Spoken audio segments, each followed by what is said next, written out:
थी कि न ले चलो। तो जैसा समाज हो उसी समाज के हिसाब से हमको आपको चलना चाहिए। ये नहीं कि कलेक्टर हो और देहात की बेटी हो पाणी ग्रहण विवाह कर दो, गलत हो जाएगा। उस लायक वो नहीं है, मत करो, जोड़ी से करो।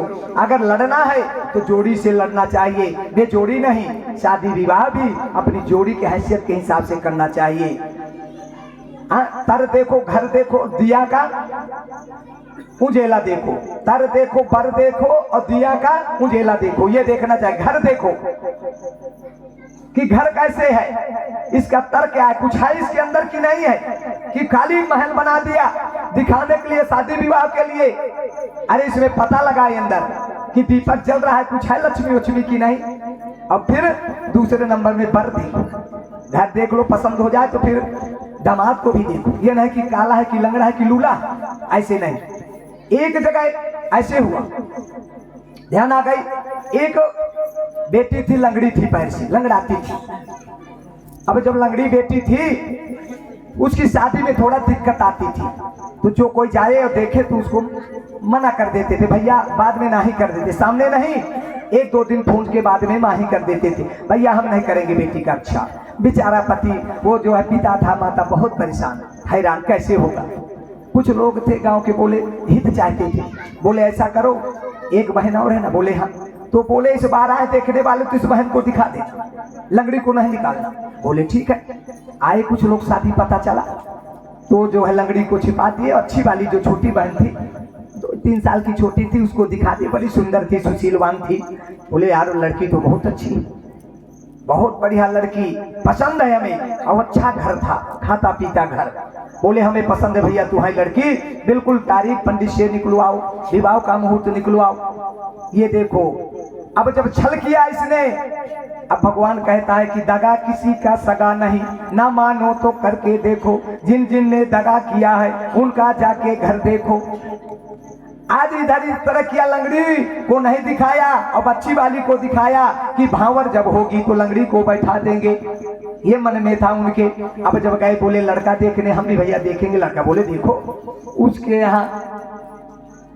अब जब गए तो लड़का जो है, लड़की कानी थी और लड़का लंगड़ा था, ये ध्यान आई। अब जब कानी लड़की को छिपा के अच्छी लड़की को दिखाया, अब जब लड़का देखने हो गए तो लड़का उनका लंगड़ा था, कोई शादी नहीं करता था, सब लौट जाते थे। वो भी अच्छे, जो अच्छा लड़का था छोटा भाई, उसको दिखा दिए, वो भी उनको पसंद आ गया कि अरे यार लड़का बड़ा सुंदर है, कानी को बैठा देंगे, और ये तो बहुत अच्छा हो गया, बढ़िया बन गया। दोनों का तारीख सब कुछ निश्चित हो गया। अब भगवान का विधान, अब जब शादी बारात गई तो लंगड़ा को सजा करके नौवा तब कंधे में लेके जाते थे, अब नहीं जाते, नहीं पहले शादी कुछ पहले हो जाती है, तो 25-30 साल में शादी होती, 35 साल में, पहले 14-15 16 से ज्यादा नहीं उम्र रहती थी, 12 से इतने में शादी। तो नौवा उठा करके और जनवासे से द्वार 4 में बैठाते थे, अभी भी कहीं कहीं है रिवाज, बैठाते थे तो टांग करके नौवा और द्वार 4 में बैठा दिया, लंगड़ा को सजा के मोर लगा के बड़ी मुकुट। अब जब देखेंगे, और सुंदर शरीर से था, पे पैर से लंगड़ा था, इतना बहुत सुंदर लगता था, लंगड़ा भर था खाली। तो जितनी माताएं देखती थी तो गाना गा रही थी कि अरे यार बहुत अच्छा सुंदर लड़का है, क्या होगा। नौवा बैठाया था तो बोले बरजीत लहेरे कानी, बरजीत लहेरे कानी। माताएं गा रही अपनी बेटी की तरफ से कि बरजीत लहेरे कानी, तू बड़ी भाग्यशाली थी, इतना सुंदर बर पा गई, इतना सुंदर लग रहा है, बरजीत लहेरे कानी। तो नौवा बहुत चला, बताए नहीं मनुष्यों में नौवा, पक्षियों में कौवा। नौवा जब सोचा कि ये खुश हो गई इस चेहरा को देख करके, बरजीत लहेरे कानी, तो नौवा बोल पड़ा, उधर से गा पड़ा, अरे जब रेंग चली तब जानी, जब रेंग चली तब जानी, जब ये रेंगेगा तब समझ में आएगा, ये चल ही नहीं पाता तो कैसे होगा। तो एक दूसरे का विधान बोले, जब रेंग चली तब जानी, ये जब चल ही नहीं पा रहा तो कैसे तुम गाओ। तो ये जोड़ी जोड़ों की भिड़ जाती है, इस तरह नहीं, विवाह उचित जोड़ी से करना चाहिए, ऐसा नहीं कि छोटे नीचे से कर दो। अपनी पहलवानी दोनों की बराबरी की हो, छोटे से सदैव मुकदमा अदालत करना चाहिए। बहुत बड़ा कोई पटेल हो, विधायक सांसद से अगर हम मुकदमा अदालत करेंगे तो कहां तक चल पाएंगे, उखड़ के फेंक देगा वो। ये कहीं नहीं हम उसके साथ सामना कर सकते, तो जोड़ी से सब कुछ होना चाहिए। ये भागवत से सीखना।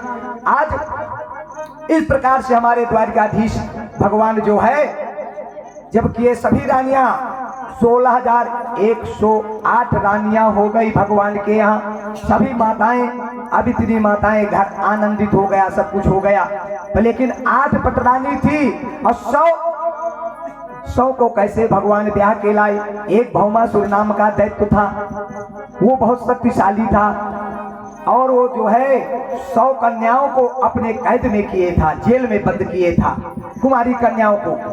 जब ये पता चला द्वारकाधीश को कि ये तो बहुत बड़ा अत्याचारी पापी है, 100 कन्याओं को अपने कैद में किए है, और वो कन्याओं की लालसा भगवान के ऊपर लगी थी कि हम आपको पति के रूप में पाना चाहते हैं, तो इस पापी के चंगुल से हम कब छूटेंगे।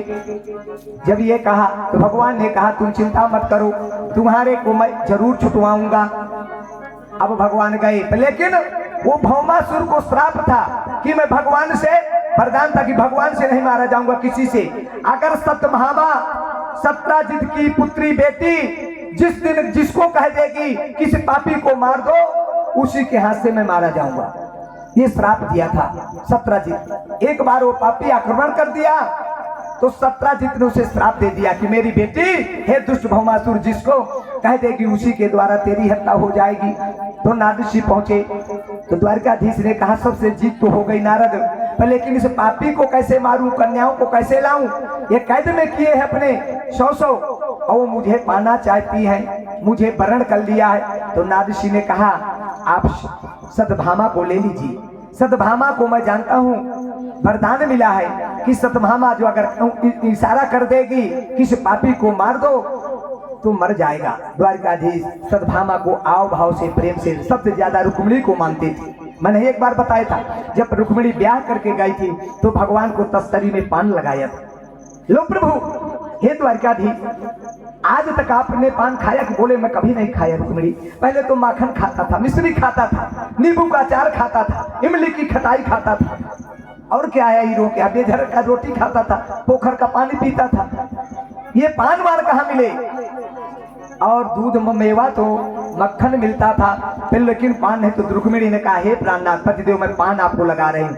बड़ा सुंदर पान लगाया रुक्मिणी, बहुत चाहते थे भगवान रुक्मिणी को। और रुक्मिणी पान लगायो 500, पान लगायो 500, पान कीजिए पान।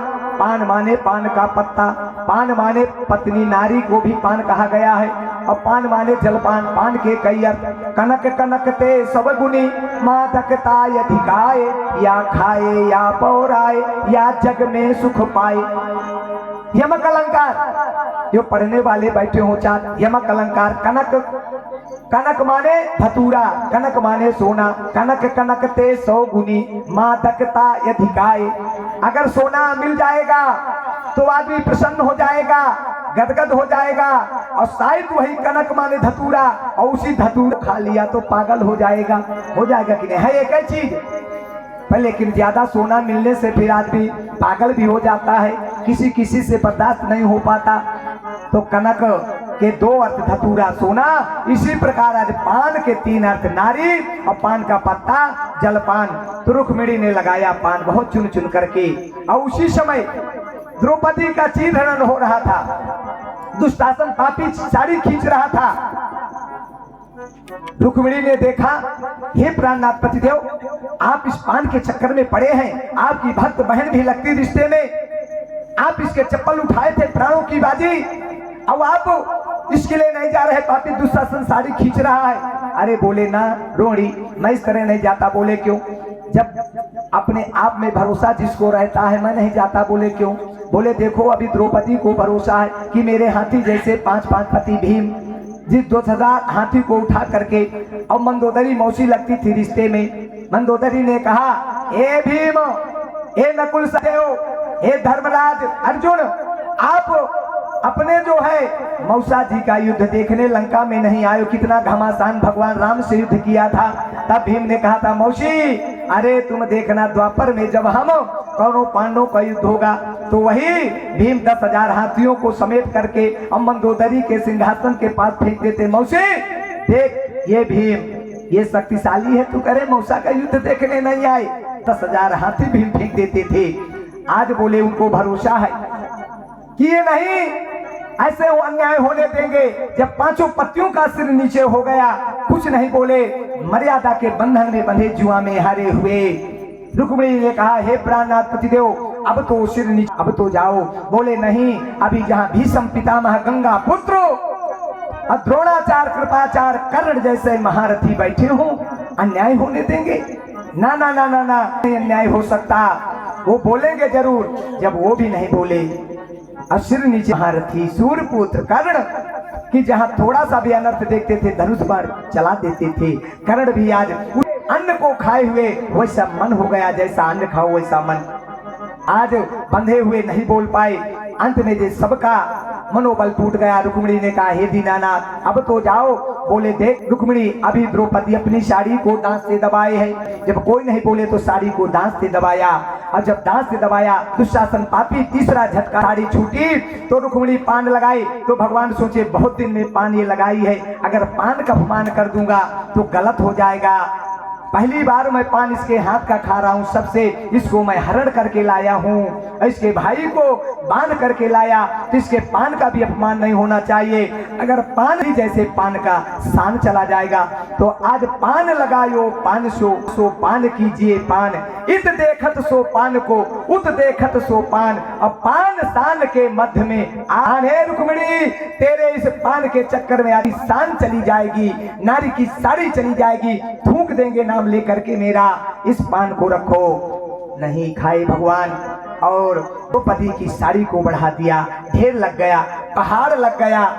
तब भीष्म पितामह दुष्ट पापी दुशासन दुर्योधन, नारी की साड़ी 12 हाथ की होती है, ढेर पहाड़ लग गया। ये तो परमात्मा के कृपा की साड़ी को पहन चुकी है, अब तो माना। ये है भगवान की कृपा।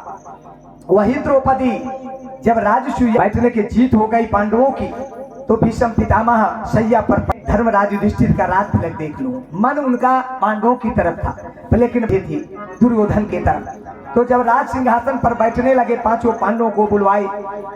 भीष्म पितामह बोले, धर्मराज अब तुम राजा बनने जा रहे हो धर्म के, ऐसा करना, ये न्याय नीति से चलना, राज्य का तय करना, जैसे चक्रवर्ती राजा दशरथ ने किया, सबको बराबर मानना, शब्दवादी प्रियवादी बन के चलना, सब प्रसन्न रहे प्रजा, इस तरह का समझा रहा हूँ। और यही देखने के लिए मैं अभी तक दक्षिणायन सून का बहाना किया था। इतने में उस राज दरबार में भरे पुरुषों की समाज में चीरती हुई और सभा को फाड़ती हुई द्रौपदी पांचाली पहुंच गई। बस करो बाबा, बस करो। भीष्म पितामह ने कहा, दुष्ट अबला, मैं तो तुझे कहा था कि तू बहुत बड़ी भक्ति है, मेरे कुल की बधू है, भगवान त्रिलोकीनाथ तेरे चप्पल उठाए थे, और आज तू इस तरह पुरुषों के समाज में राज्याभिषेक के समय न्याय नीति में बता रहा तेरे पतियों को, अब तू आ गई, तेरी क्या जरूरत? जहाँ पुरुषों की पंचायत लगी हो वहाँ माताओं को नहीं जाना चाहिए, लेकिन धर्म है, ये द्रौपदी धन है, ललकार दिया। बाबा बस करो, आज तुम मेरे पतियों को ये न्याय नीति समझा रहे हो कि अच्छे से चलना, धर्म पर चलना। अरे तुम्हारा वो धर्म, वो न्याय नीति उस दिन कहाँ चला गया जिस दिन भरे रात दरबार में मेरी साड़ी खींची गई, और आप एक जवान नहीं बोले हो, कहाँ चला गया? बाबा ने कहा, धन है द्रौपदी, आखिरी बार मेरे मुंह में चप्पल तू मार दिया, अंतिम बार मैं तुझे प्रार्थना करता हूँ, तेरे कुल की बधू ये है द्रौपदी। बोले नीत, तो नीत निपुण गोस्वामी तुलसीदास जी ने लिखा है कि सयाना कौन है? अरे नीत निपुण सोई परमे सयाना, श्रुत सिद्धांत नेकमय जाना। सयाना वही है जो नीत को अपना ले, पर पंचायत में निपटारा करवा दे, और बूढ़ा सयाना जाए लठ चलवा दे। काहे का सयाना?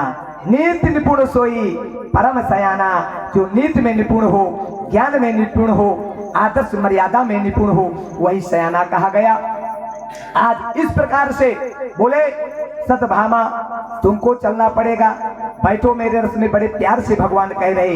रुक्मिणी को शंका होती है कि मेरे को सदैव प्रेम से रखने वाले, मेरे हाथ से पान को खाने वाले, और आज सतभामा को इतने प्यार से लेके जा रहे, क्या बात है? बोले क्या है? सत्यभामा को कहो लिए जा रहे, बोले काम है, बोले अच्छा ठीक है कोई बात नहीं। सत्यभामा को रथ में भगवान बैठाए और बैठा करके गए। रास्ते में बातचीत करते हुए सत्यभामा ने कहा, हे प्राणनाथ पतिदेव, हे द्वारकाधीश, आप मुझे कहाँ लिए जा रहे हैं? बोले चलो। जब गई जा करके देखा वो जेल था, कन्याएं जो है ऐसे जंगला था, झांक रही थी, कोई चिल्ला रही थी। सत्यभामा ने सुना, हे प्राणनाथ पतिदेव, हे द्वारकाधीश, ये इतनी बड़ी जेल बनी है, ये किसका महल है? यहाँ से कोई आवाज आ रही, कहीं रोने की, चिल्लाने की। जरा पास में चल करके देखे, भगवान रथ लेके गए पास में, वो कन्याएं चिल्ला रही थी, बचाओ बचाओ, छुड़वाओ। सत्यभामा ने कहा, ये कौन दुष्ट पापी इनको तुम्हें कैद में किया है? तब वो कन्याएं कहती है, भौमासुर, वो शक्तिशाली दैत्य हमें कैद में कर रखा है, कई साल हो गए, हम द्वारकाधीश को वरण करना चाहते। सत्यभामा ने कहा, अच्छा, अरे प्राणनाथ पतिदेव, कैसे तुम द्वारकाधीश हो? कैसे रुक्मिणी का हरण किया, 7 बैलों को नकेल पहनाया, क्या इस पापी को नहीं मार सकते हो? अब मारो मारो। 3 बार कहा। भगवान तो यही चाहते थे कि सत्यभामा की वाणी से निकल जाए तो मार दूं। जब कह दिया, आदेश दे दिया सत्यभामा, भगवान उसके ऊपर धावा बोल दिए, चढ़ाई बोल दिए और उसको भी, दुष्ट को समाप्त कर दिया। वो पापी भी समाप्त हो गया। वही 100 कन्याओं को ला करके भगवान पान ग्रहण किया। 16,108 पटरानियां भगवान के महल में निवास करती है। सबके 10 बेटा आनंद पूर्वक भगवान का बड़ा हुआ। एक भजन भगवान का सुने, इसके बाद थोड़ी चर्चा, फिर आरती प्रसाद एक दे दो लास्ट में, बस 10 मिनट की बात, चिंता मत करो। अब कल जो है सुदामा चरित होगा और भगवान की विदाई होगी। राजा परीक्षित का मोक्ष किस प्रकार से होता है, उस यदुवंशियों का विनाश भी हुआ, बढ़े चढ़े सब कुछ किए पे आपस में किस प्रकार से भगवान की विदाई कैसे जाते हैं, सुदामा